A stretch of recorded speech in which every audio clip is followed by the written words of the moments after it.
खैरपुर में बाहि ॾेई साड़े क़तल कयल एएसआई बिलाल वसाण जे क़तल वारे वाक़े ख़िलाफ़ वसाण बिरादरी ऐं सियासी समाजी कारकुन पारां मुसाणी स्टाफ वटि एहतिजाजी मुज़ाहिरो कयो वियो।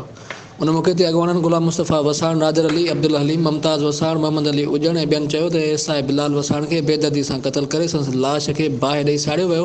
पर अफ़सोस जो वाक़े खे 2 हफ़्तनि खां बि वधीक अरिसो गुज़रण जे बावजूदि खैरपुर पुलिस वाक़े जूं असुलु हक़ीक़तूं बि साम्हूं न आणे सघी आहे।